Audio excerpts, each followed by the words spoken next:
What's going on, Fin Nation? Brand new episode, Chad.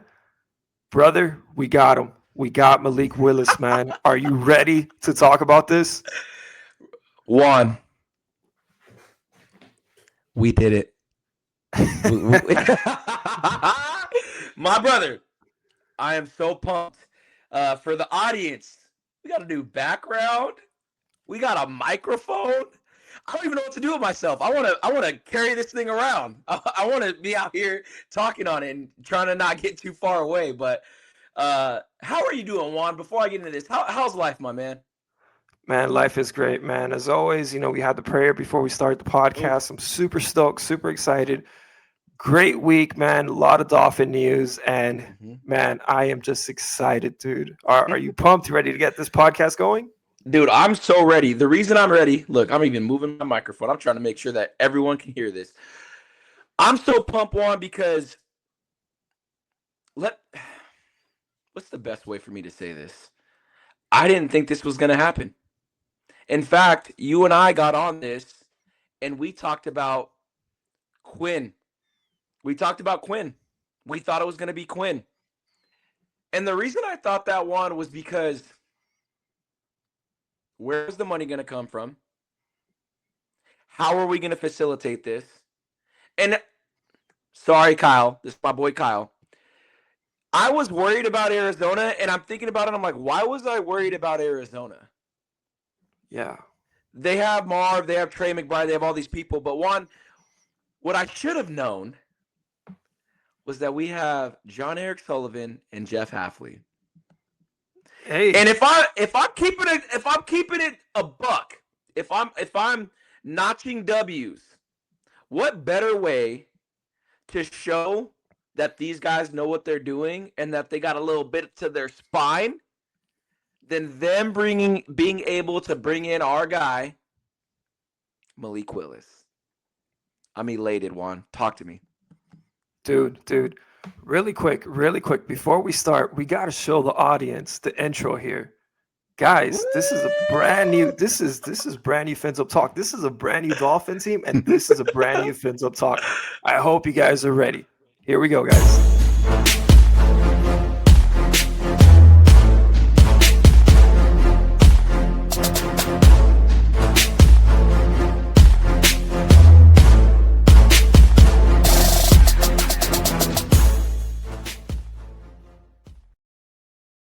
Dude,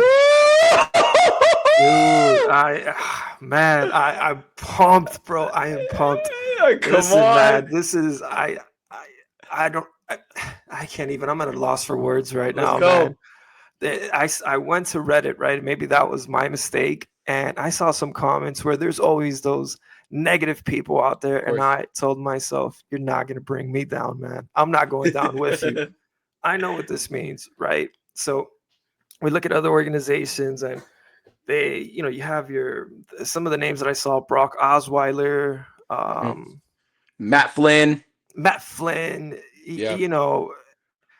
And they're trying to say, well, that's the route that we're going. Well, wait a second. What about Sam Darnold? Mm-hmm. What about Baker Mayfield? Smith the year before? What about Baker Mayfield? Mm-hmm. Right?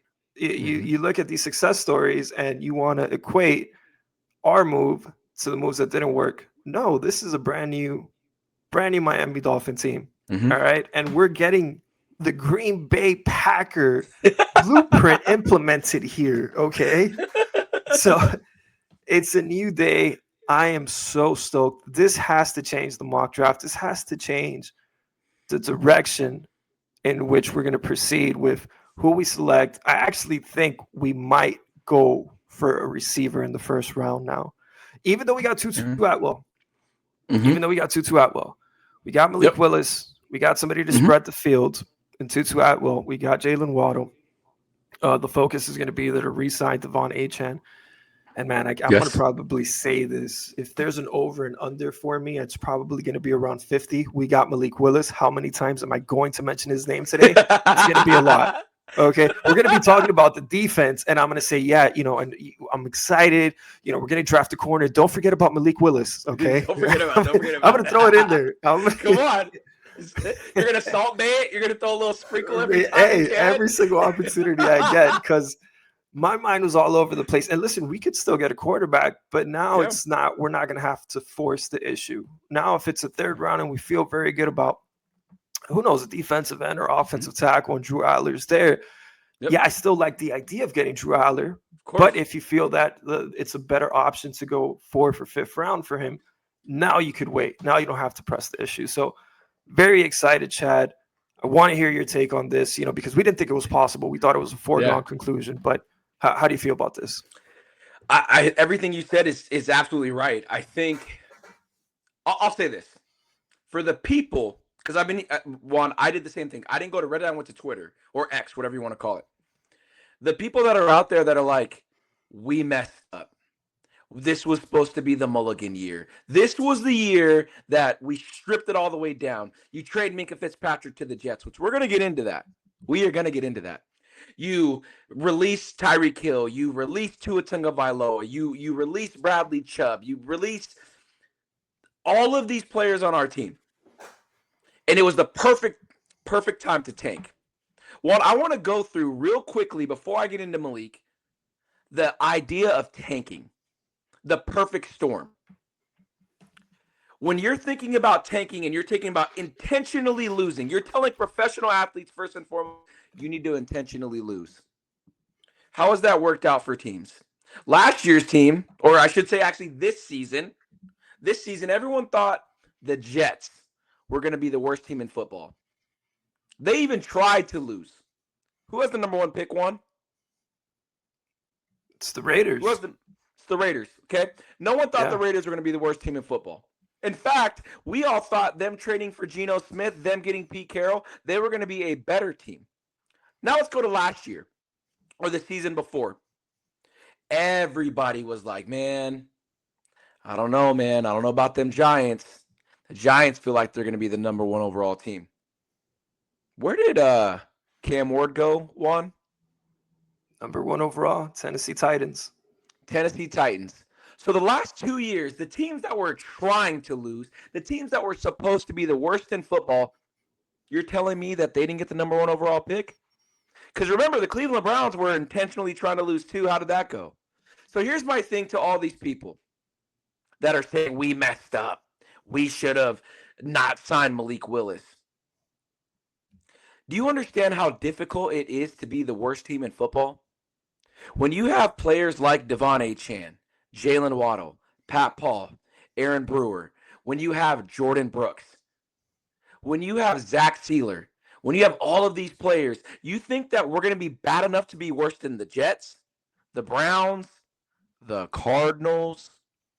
Like, do you really believe that in your core? And I understand this next class is Arch Manning, Darren Mensah, Josh Hoover, Dante Moore, Sam Levitt, John Mateer, Drew Mestemaker, Lenore Sellers. It goes on. There's 14 legitimate first-round option quarterbacks. But here's the thing. Walk me through this one. Walk me through this. Here we are. John Eric Sullivan has been with the Green Bay Packers organization for 22 years, Juan. He watched them go from Favre to Rodgers to Love. He watched the development. He's seen what good quarterbacks are. You know what else he saw, Juan? He watched this guy from Liberty that was incredibly raw go to Tennessee and flame out. Then he watched him develop. He watched how he practiced. He watched how he carried himself. He watched him in the lunchroom. He watched him in meetings. He watched them on game day. Let's take it a step further, Juan. Our head coach, defensive coordinator for that same Packers team. Not only did he watch Malik, he played against him every day in practice. Because for those that don't know, the starting defense doesn't go against the starting offense when it comes to prep. They go against the quote-unquote, what's the best way to say it? Let's just say second team. They give him a look. That same head coach all offseason, Jeff Hafley, said we used to have to tell Malik, we need you to give us a different look because you're shredding my starting defense. So if I'm a, a guessing man or a gambling man, which I gamble a little bit here and there, am I going to take the opinions of the fans that are like, I saw a couple bad games in Tennessee, I saw a few pop games in Chicago, or am I going to take the guys that for the last 2 years, and I only say 2 years because Malik was there, say, I'm going to take a shot on this guy. And I don't know if you saw Juan, but when he had his press conference, they did a still shot. And you have, I'm getting ready to show you this, you have Jeff Hafley and you have John Eric Sullivan, and they're looking at Malik as he talks. Yeah. Like a proud parent. Like Juan when he saw Sammy. Just Hey. eyes lit up. So here's what I got to say, Juan. You bet on traits. You bet on athleticism. You bet on what are you going to do for me in the future? Because what you did in the past is nothing. If we were going off of what you did to me in the past, Tua would still be here. That 2023 season was electric. So with Malik, you have a guy that showed you he can play in the cold weather. You have a guy that showed you he can run the system we're about to run. And you have a guy that can create outside of structure, which is something we've struggled with. I will absolutely, every day of the week and twice on Sundays, take a chance on a guy who's going to be the 21st highest paid quarterback when we have no other resources other than 2027 when it comes around. Because here goes one, and I know I went on a tangent. The 2027 draft, let's play both scenarios. Malik Willis flames out. If he doesn't play well, we're more than likely going to draft early. Let's say top 8. Who's to stop us from trading up in next year's draft? We don't have to get Arch Manning. I just named 9 quarterbacks that are going to be available. So, okay, we spent $22 million. Or this year, it's actually $9 million, just under $9 million. Next year, we spend $22 million. We draft the number 1 overall guy for us. He plays, he sits, and then we reset the deck. But what if he does well, Juan? What if he shows us that he's got the goods? You've now opened up the 27 class to take a Jeremiah Smith, a Cam Coleman, you've a Dylan Stewart at edge, a Colin Simmons from Texas. Everybody knows this is a quarterback-driven league. And if you hit on Malik, you've now given yourself a quicker step in your rebuild. That's where I'm at. Chad, you said so many good points, and I want to hit on every single one and just add to them because, man, you're just preaching to the choir right now. So people that have that negative opinion, this is a new day and age for these Miami Dolphins. This is not a shot in the dark with a quarterback that, if it was the previous head coach we don't know about. This is somebody who was there with him. Like you said, they were in the lunchroom. They saw him practice. He was tearing up the scout team, the backups, right, if you will. Yep. He was killing the game. And when he got the opportunity to start, he balled out in the cold weather, which has always been an issue for us.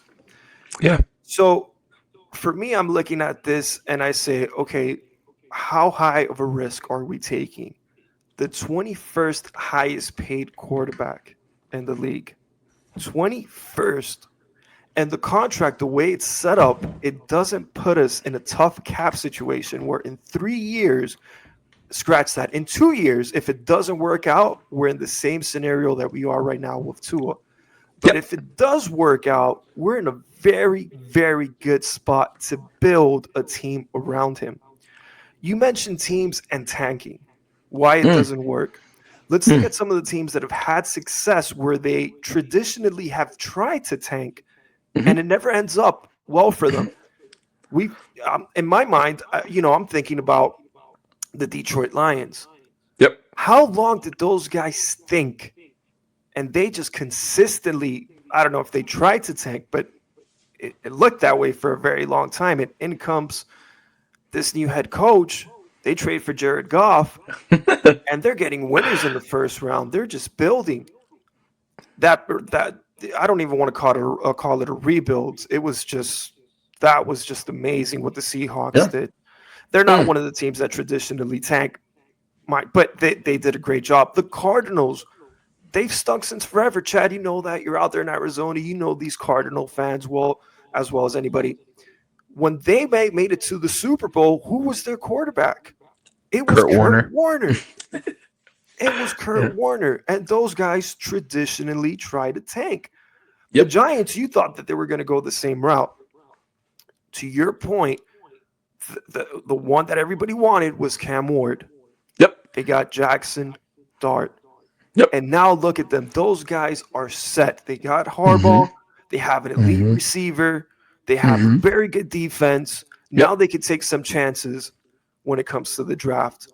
We're in a position now where we could say in the first round, okay, if this is the receiver that's going to be the difference, that's going to grow with Malik Willis, we could go ahead and grab him.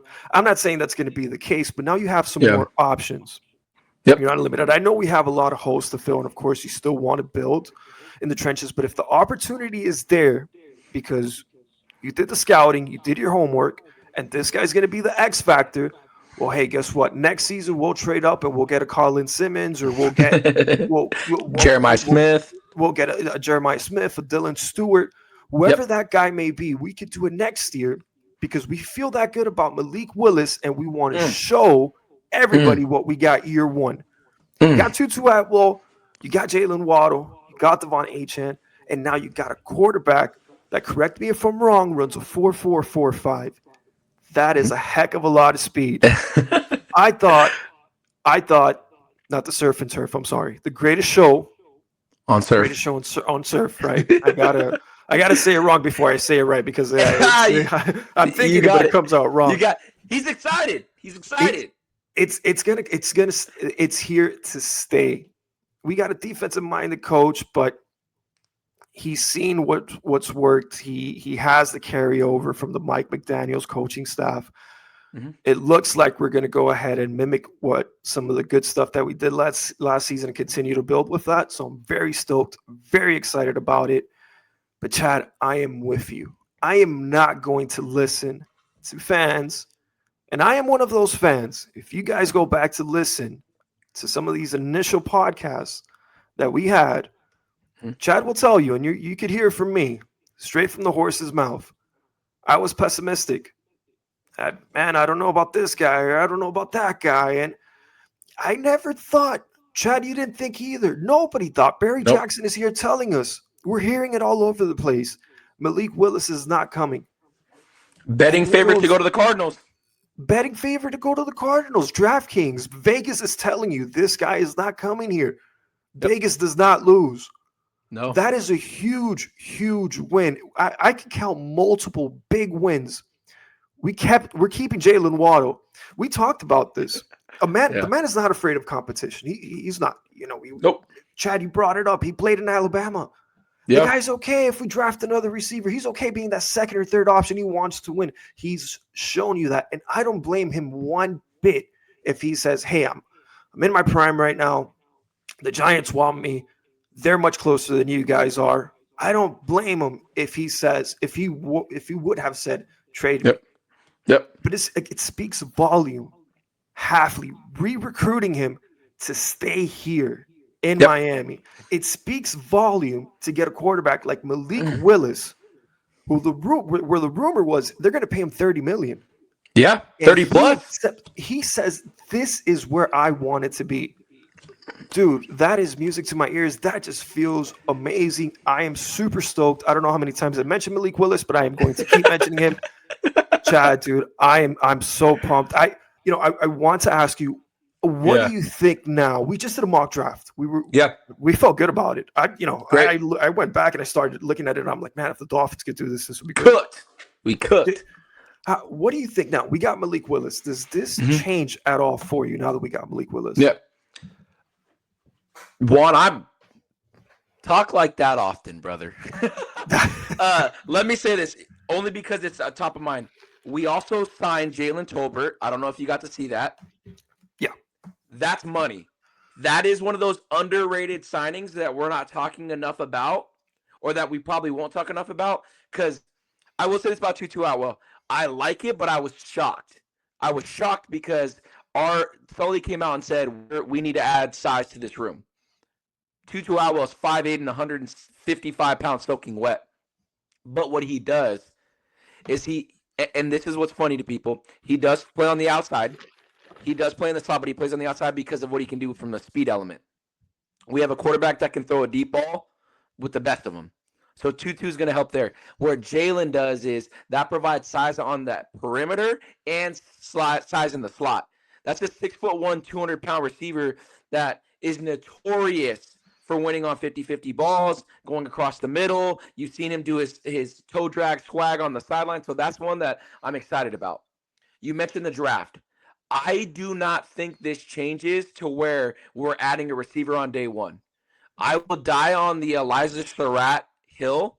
I will die on the Jacoby Lane, the Chris Brazzell, the Bryce Lance. There's options on day two that I prefer than spending a first-round pick on a Jordan Tyson, a Carnell Tate, or a Mekhi Lemon.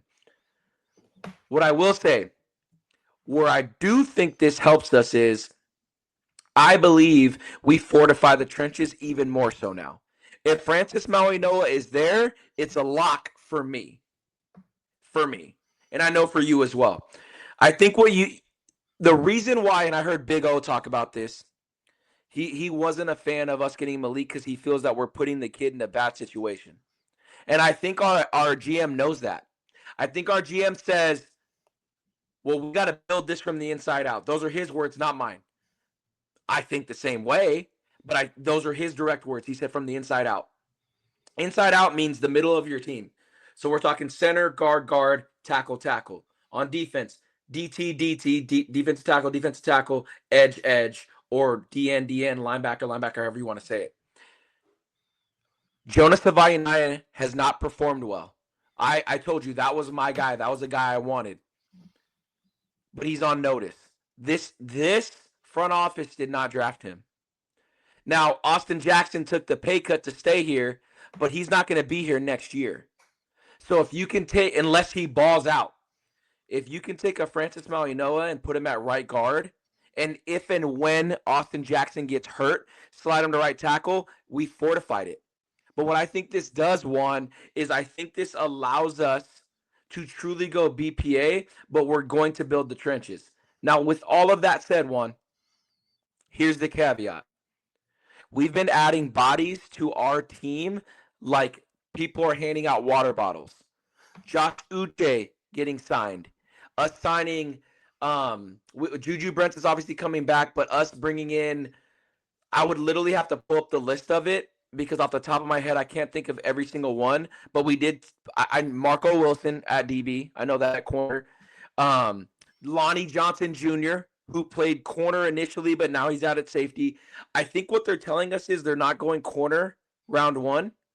I think this is all going to be trenches. I think we're going tackle or guard, whether that's Lavia from Penn State on a trade down, a slight trade down, because don't be surprised if that man, because he's one of the best 5 players in this draft, if he ends up being a top 10 pick, I'm not going to be shocked. Tyler Booker went number 12 last year, and they're similar players. And in a weaker draft, I wouldn't be surprised if he's there. But I think we end up with a Spencer Fano, a Francis Mauigoa, or an Oliva from Penn State, or we end up with a Ruben Bain or a trade down, and that's where I think we can get the Keldrick Falks or the TJ Edwards or Akeem Mesidor if we trade down super low. But I think what this has done is this has created even better of an opportunity for us to fortify the trenches even more. And I think we're absolutely going to add a receiver. I'm hoping we add 2. And I hope that CJ Daniels ends up being one of those 2. Man, I'm with you, Chad. I do hope CJ Daniels ends up being one of the receivers that we do get, right? If it's 1 or 2, I would be very excited, man. I'm excited right now. Yeah. I want to touch on something that you mentioned. You mentioned Big O. And I love Big O's show. I listen to him all the time. Yeah.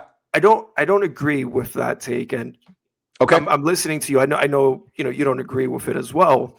Yep. Walk me Just through for it. the wording that you're using. So he's saying that we're setting up Malik Willis for failure. That's how I'm taking it, right? He doesn't like the contract. I don't think so. Maybe he feels we're in a rebuilding stage. That's what he does feel. See it. Yeah, and how many times are we going to be in that rebuilding stage? So we get a quarterback, which I feel very good about, obviously. Mm-hmm. Malik Willis, again, over under 50. And I think to myself, we had a one-dimensional quarterback last season, very fragile. We were missing Tyreek Hill. We were missing Austin Jackson, an offensive line that was completely banged up, very one-dimensional. But we went on a streak there at the end. So much so, Chad, that I was texting you, and you were telling me, Juan, I told you, don't be surprised. If we make it to the playoffs, we could win this thing. We could win out. And I started to believe. Yeah. Because we have a very special player in Devon Achane. Again, I have to reiterate, we did not have Tyreek Hill. We have a one-dimensional quarterback. We had Quinn Ewers starting some of those games, and we had a banged-up offensive line. And Devon Achane was carrying this team. That's why I feel that the Malik Willis acquisition, we didn't trade for him, but acquisition, yes, thank you, acquisition will work out. If we did so with a backup quarterback and a one-dimensional quarterback in Tua and Quinn Ewers, then to me, that next a quarterback like Malik Willis should improve this offense. It should be even better because I didn't see anything special with that Green Bay offense. I mean, yeah, they had Brandon Jacobs and they had Dobbs, but come on, we have Devon Achane, we had Jalen Waddle, we had, we had some pieces. So I don't think it's I don't agree with Big O's take on that. I do think that this offense is going to be very dynamic. With Tutu Atwell, I know he lacks size, but man, can he spread that field? And if you add a big body out there, like a CJ Daniels or an Elijah Surratt, dude, let me tell you, man. Let me tell you, don't be surprised if we make a run. I know we have one of the toughest schedules next season, but we can make some noise. And if we do make noise, which I have just switched from being pessimistic to optimistic, and I think we're going to have a winning season. The next draft, like you mentioned, I know we did mock drafts for this upcoming draft. I can't wait to do mock drafts for the next draft. And not in the sense that, hey, we're going to tank. No, we could trade up and we can now take a chance on a Jeremiah Smith, Dylan Stewart, whatever Colin Simmons, whatever name you want to mention. And now we could be like the Giants are right now. They're in a very good spot. Yeah, they didn't finish the best, but they know next season they're going to tear up the league. And I feel like that's going to be us. Next season, I don't think we're going to be as bad as the Giants were last season. I think we're going to have a very good season. I think we're going to kill it when it comes to this draft, because what this organization, what this front office has shown is that they can make moves. We texted each other after that Micah Fitzpatrick trade, and we were like, 7th rounder. We were just, dude, we got a captain out here. Like, what are we doing? We want to be so and to a division rival. You sold me on him, right? You sold me on the idea we don't tank. So I'm thinking to myself, well, geez, like we just talked about this. We're not going to tank. We're letting go of Micah Fitzpatrick. And then in comes Chad's message. Juan, they took over the whole salary. And a little light bulb comes on. I'm like, oh, wait. Maybe we could get a quarterback. Obviously, it's not going to be Malik Willis. It can't. That guy's going to the Cardinals. I mean, Vegas says so. And then I look away and I see a text message and I'm like, oh, Chad's messaging me. I wonder what this could be. Never did I think it was going to be Malik Willis. So, I know I'm going a little bit off the rails here, man. I love it. I feel so much better than what I did last week with this Miami Dolphins. And I'm so happy with the moves that they've made so far. I want to ask you, Chad. So obviously Malik Willis, I think that's the move that should get everybody excited. But he mentioned some other names. You mentioned Marco Wilson. You mentioned Lonnie Johnson. Which one of those would you say, hey, this is my favorite, and why? Yeah, I want to touch. I love what you just said. The one thing I want to touch that I think we're a little different on. I don't think we'll have a winning record. This is why. You brought up the Giants, and I think they're a perfect example. You didn't bring them up, but I'm going to bring them up. The Saints. Why did we look at the Giants and have hope for Jackson Dart, even though they didn't have a good record? Tell me. They have a more complete team. Yep. The Giants do. Yep. That's okay. Yeah. That's... But you saw. Why do you look at Tyler Shuck for the Saints and the vast majority of people say, hey, they got their guy? Why is that? I don't think they got. Yeah, for you. So I'll say this. Yeah. There's a world where Malik and the offense can ball, and the defense isn't. It doesn't have enough people, and that's where I'm at. Our offense, I think, is gonna do well. I think that Bobby Slowick is gonna do a variation of what he did with Houston, and have elements of what we saw with Mike McDaniel as far as motion goes. I think we're going to run the ball better. I think we're going to see why Devon Achane is one of the top 5 best weapons in all of football. I think Jalen Waddle is going to have his 1,200-yard season. And I think Malik's going to show that he got the goods, but I think that we're going to have a lot of battles where we might lose close games. We are playing the NFC North, so that's the Bears, the Lions, the Packers, and the Vikings. The Vikings just got Kyler Murray. I think that that's going to help them dramatically.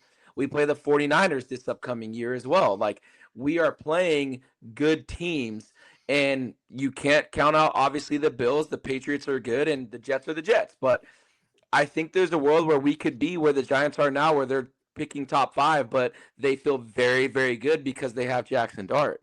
I think what's going to happen for us is we're going to lose those close games because we don't have the closers on defense. Our team is going to be young. Yes, we have a stud in Jordan Brooks, but Juju Brent is our other corner. He was hurt. We don't know if we're going to bring back Rasul Douglas. We have Zach Sealer. Kenneth Grant showed us a little bit. Jordan Phillips showed us some flashes. Zeke Bigger showed us some flashes. You have Chop, who he can't stay healthy, and he hasn't showed us enough. Yeah, we brought in Josh Uche, but he literally took a back seat when Jordan Phillips got brought in. We have Tyrell Dodson, but we're not saying that they're the next freaking Zach Thomas and Junior Seau. And then at safety, we got rid of Minka, and now we're going to rely on Dante Trader Jr., who's a second-year player, Patrick Morris, who's a third-year player, and Lonnie Johnson, who hasn't been able to keep a job when it comes to being with either the Raiders or the teams he was at before. So I look at it as, yes, we have bodies on defense, and yes, we have some scratch-off tickets, but, yeah, our offense can be explosive, and I believe it will, but I see a world where this draft we go defensive heavy, and at the end of the day, even if we draft 4 studs on defense or 5 studs on defense, they're still rookies, and they're going to go through that rookie kind of adjustment period. So where I feel good is let Malik show us what he can do, which I'm excited about. Let's see what Devon Achane and Jalen Waddle do. But I don't believe we're going to finish out those close games. I wouldn't be surprised, Juan, and I'll say it now, and it could change after the draft, right? We still don't know what we're going to do once we get our post-June 1st money in free agency as well. I can see a world where we finish 6-11, 5-12, but we feel really good about it, and we have a top 5 pick in a loaded draft, and you get a Jeremiah Smith to go with Jalen Waddle, and if we get an Elijah Surratt, remember all these guys that we've just recently signing, which I think it's like 20 at this point. I mean, dude, we have 2 kickers on our roster now, 2 like place kickers. Those are 1-year deals. So this is going to be a completely different team next year. We're going to have an influx of young, ascending talent, and I think that's what gets me excited. So the question you asked me was, which FA am I excited most about? I love Jalen Tolbert, man. I did not see that coming, and I'm absolutely in love with it because I see I see the prototype. I'm also a big Lonnie Johnson fan. I was a huge fan of him coming out of Kentucky, so I like that a lot. I like the guard that we just got from the Chargers that started at left tackle when Joe Alt left. I think it's a real possibility he starts at either left or right guard, depending on what we do in the draft. And then lastly, I really liked, and I'm pulling it up right now, so bear with me. I just had it a second ago. Silence is golden, people. Hold on. I had it up a second ago. Is it on the defensive side? It is. It's a corner that I cannot remember his name right now. Oh, D'Angelo Pons. Yeah. I mean, look, brother, I know that you're going to get it. That's your guy. Here you go. Come on. What is going on? Let's go to Barry.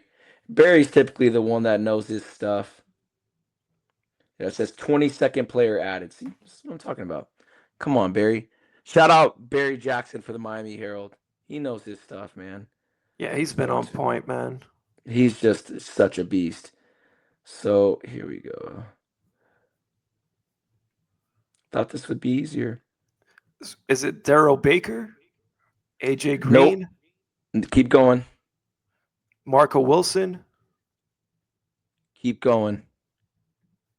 Those are the You know what's funny? I'm It is Marco right Wilson. I don't know what I'm saying. Literally, it is Marco Wilson. I mentioned him at the top of the show. Yeah. The reason I like Marco Wilson, the reason I like Lonnie Johnson, the reason I like AJ Green, which we got AJ Green last year, is there's a size profile that they're clearly showing you they want. I'm the kid that played Madden, and I played Dynasty mode, and I was only building teams and then never playing. And I have a prototype. I have a type. I got a type 1. My type for DBs are 6'1", 6'2", and above, at least 6 foot, with stature, and that's at corner and at safety. What that showed me, Juan, is they have a liking for what I prefer. In this draft, you have a David Igminoso. You have Julian Neal. You have like the amount of names that I literally like. I have a list. I need to, you know what? Next time I'm gonna have my list. But of these players and these prototypes, that it wasn't necessarily the Marco Wilson signing, even though I did like him coming out of Florida. It was that they brought in a Marco Wilson, a Lonnie Johnson, kept an AJ Green, brought back an Ethan Bonner, where I'm like, yeah, these guys, they get it. And they're going to build, like, the one thing you aren't going to be able to call us anymore is small. Because we've been getting that a lot. We will no longer be small. That's what I'm excited about.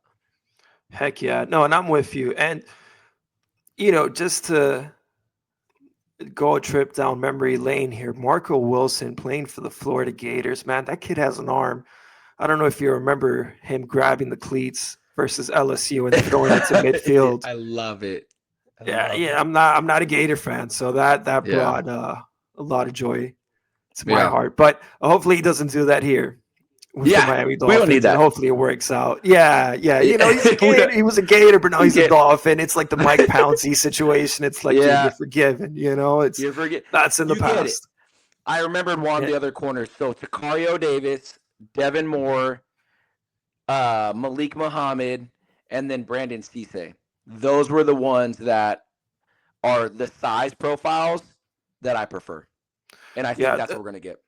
Out of the names that he mentioned, Sicario Davis and Julian Neal from Arkansas, Washington. I know Davis played for Arizona previously, but they had very good tapes. I saw their highlights. I would be stoked. I know those guys, they're tall, they're quick, have very good skills. So I would be stoked, if we get those guys. I want to say something to the audience here because I'm known for going from one extreme to the other. When I'm pessimistic, man, I am pessimistic. And when I am optimistic, the closer it gets to the season, the more I convince myself and I try to convince other people that this is going to be 1972 all over again. Come on, undefeated. I'll be like, man, they gave up on Uche too quickly, man. This guy's going to be, we don't need a defensive end. We got one. You know, I'm gonna talk up Marco Wilson. Listen, bro, did you see how far that guy could throw a shoe? That guy, he's crazy, man.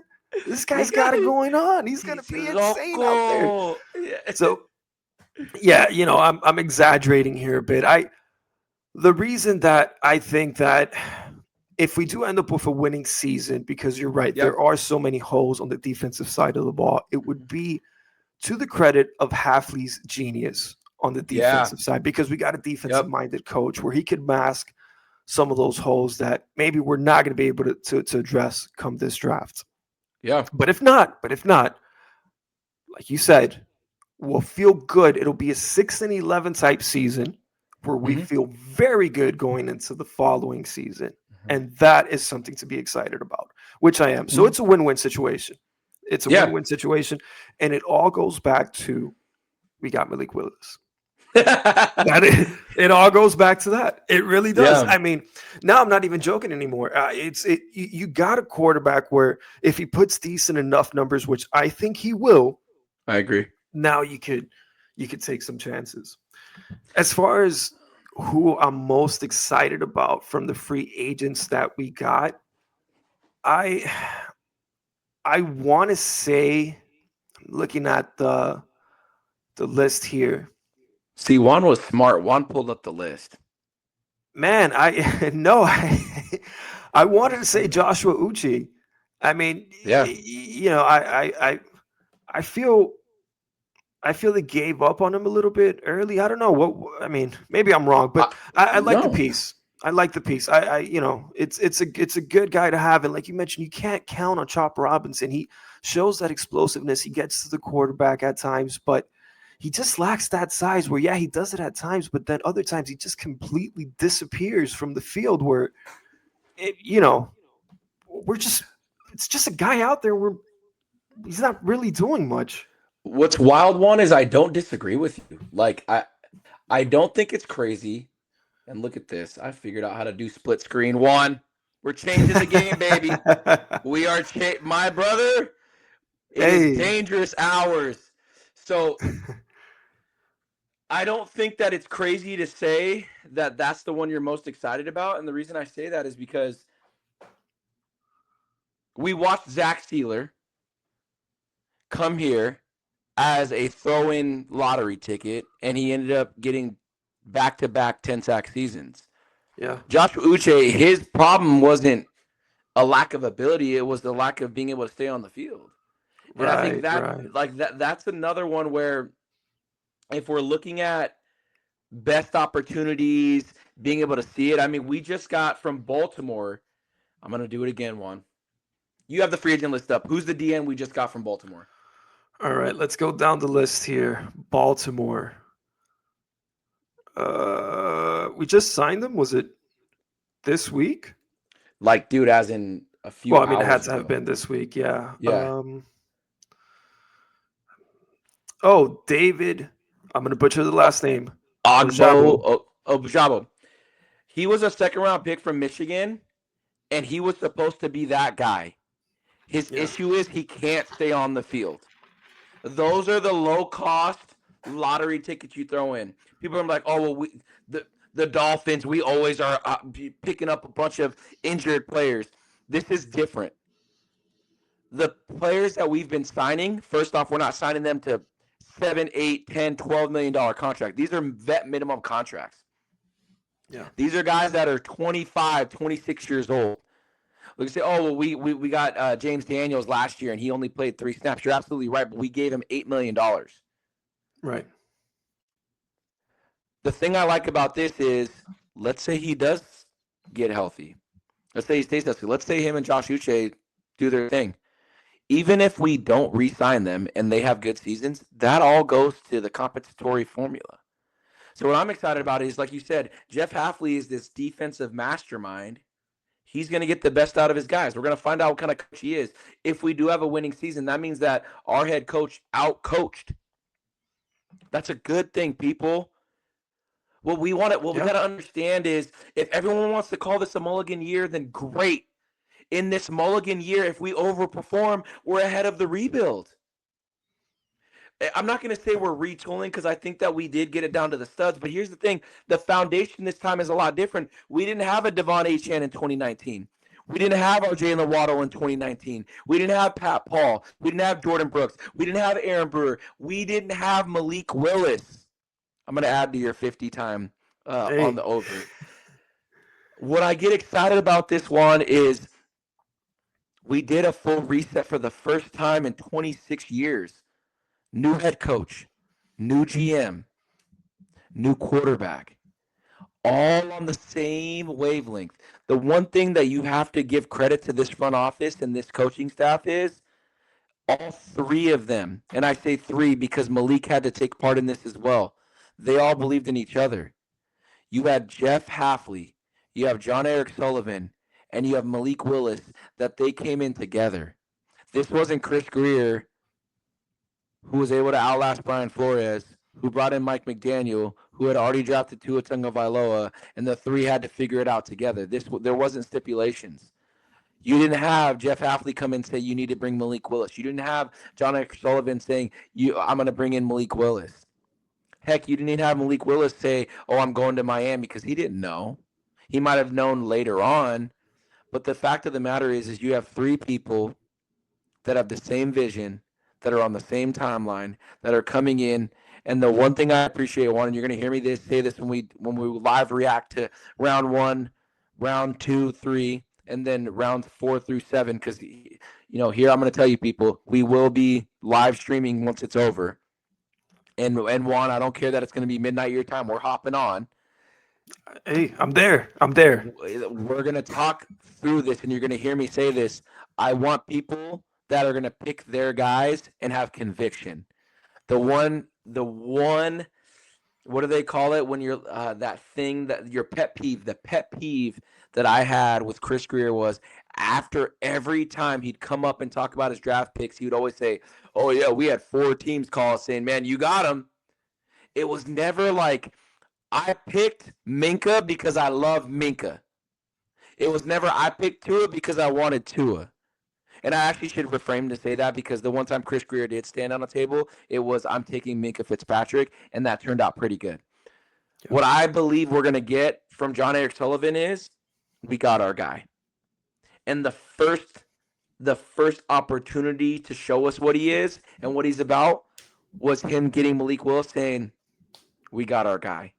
So just remember this, as we're starting to wrap this up, the one thing we can't say that our front office isn't doing is having conviction and going with their guy. I saw one thing that made me laugh. It said, man, John Eric Sullivan is out here shopping at TJ Maxx with these deals.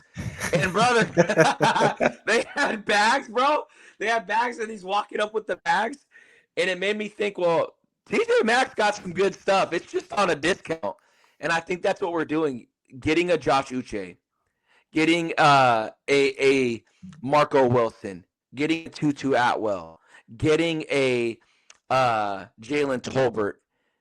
Those are the type of guys that you take chances on. And notice, we're the youngest team in football right now, Juan, and the draft hasn't even started yet. So now we have a foundation in place that is sustainable. And as our GM said, as our head coach said, the draft is the lifeblood of every team. We are now a draft and develop team. And when we're not drafting and developing, we're bringing in younger guys that are about to hit the peak and primes of their career, not at the end of the peaks and primes of their career. Heck yeah, man. Heck yeah. And I'm going to go back to Malik Willis here for a second. But you said something, Chad. It looks different and it feels different. You know why? Because it is different. Ooh, it is. That's why. Before we would try to convince ourselves as Dolphin fans, and I know everybody's with me, I can't be the only one guilty of this, where we try to convince ourselves that everybody's on board. It was impossible for everybody to be on board with the moves that were being made because they weren't on the same page. Brian Flores has to be the most monotone coach that we've ever had, and we had Cam Cameron, or whatever his face is, coaching over here, drafting Ted Ginn Jr. and his family. Yep. And Brian Flores would just come on and talk about Tua. And I'd rather watch paint dry than listen to that guy talk about Tua, because it was a hot mess and you just knew it was dysfunctional. And then Tua comes out and, he's talking about him, and yeah, how would you feel if somebody says you suck every day? So I felt for the Mm, guy, but I'm like, dude, this yeah. is what we have to deal with as fans. And now here we are with this new front office. Again, it's different. And you're looking at the GM and the coach kicking back, looking at looking at Malik Willis like a proud dad. It was just it was amazing, and it gives you that good feeling, and that's the reason for the optimism, right? Because you're feeding off their energy, and there's Yeah. a plan in place, a plan, mind you, that I mean it's just getting started right now, but we didn't think that this was possible. Nobody thought this was possible. Everybody thought it was the Arizona Cardinals or whatever other team had more money than us. Yeah. I'm not going to go Everybody. as far as to say that we won free agency because we didn't have the salary cap, but we won as much as we could have won given Yeah. the circumstances. This Yeah. has been just beyond any expectation that I could have had. And I like the free agents. I like the bargains. We can't do much more than the bargains that we're getting right Yeah. now. But the quality of these bargains, right? Listen, you're going to TJ Maxx, but you're going to TJ Maxx and what's that place in California? Malibu. That's where you're going to Malibu. TJ Maxx, where it's like, man, Woo! that's where we're going. It's a discount, but it's not really a discount because we're getting second round picks that couldn't stay on the field, but we know the talent is there. So I it's a love little bit that. different. And the cap situation, this is what it allows. But you're convincing these players to come over here at a discount. Very good players, mind you, that were very good in college, where if it clicks and it hits, then there's an opportunity to do something special. And the fans should be buying it. I'm buying in. I don't know if we'll have a winning season, but this is the first time in a long time where I can confidently say, even if we don't have a winning season, but Malik Willis shows us the Malik Willis that he's been for the last 2 years, I am going to be very, very, very happy. And I think everybody should as well. So Yeah. I'm super stoked, man. I'm super excited. Malik Willis, man. What a freaking get, dude. What a get. That What a get. that I'm excited, man. Just going back to the draft for a second, I did mention this, and I've been wanting to say it, but I know we're coming towards the end here. I just want to say that most likely, yes, I do believe we will go to the trenches. It wouldn't surprise me if we go for a receiver, but Yeah. it makes more sense to do that Yeah. next season because there is good value there at the end, and you're already hearing your quarterback say, "I want to see Jay Daniels," right? So Said my guy, dog. the seed is already planted, Yeah. and we Yeah. want to make him happy. So And they know. And here's the photo for the people that haven't seen it. They said, find you a guy that looks at them. look at that. Yeah. Look at that, man. It's exciting. Did Mike McDaniels ever look like that? I mean, he was a happy-go-lucky guy, but man, by the end there, he was looking like Mark Anthony. He was just he was getting older every day, man. I mean, we all are getting older, but he really expedited that process there, dude. He was stressed out. And you and I have talked about it. We appreciate what Mike brought here. He brought excitement. He brought some of the most fun I've ever had as a fan. But it's we had to go through that. It's like the stages of grief. And I'll close out with this part for me, and then I'll let you finish this out, Juan. There's the 5 stages of grief, and I'm going to look them up real quick. So you have the 5 stages of grief. So the first one, denial.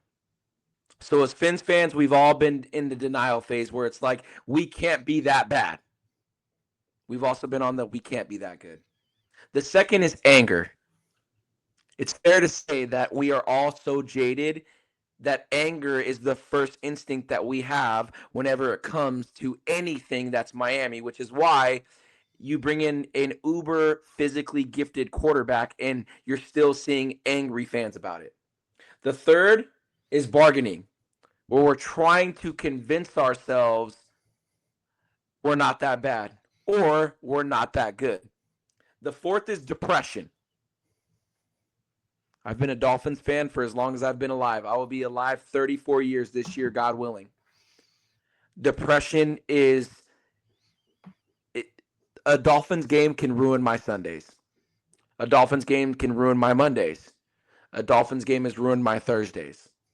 And then the last one, the fifth stage, acceptance.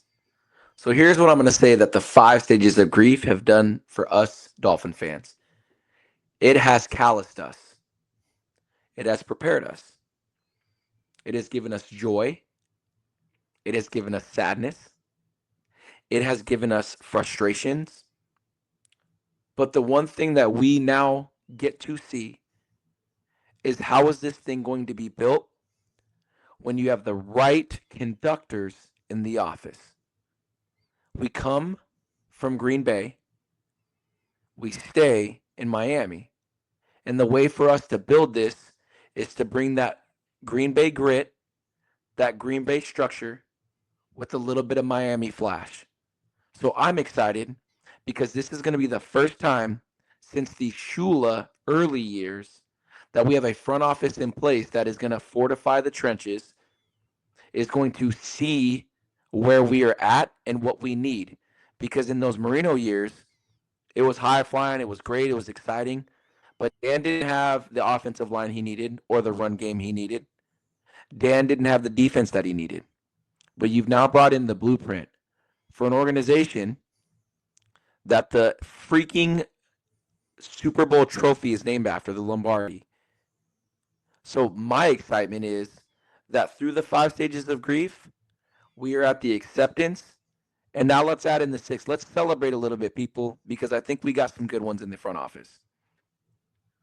Chad, I really don't want to say anything, but I know I got to close this out. That was just too good, man. I feel like Al Pacino, that speech, any given Sunday.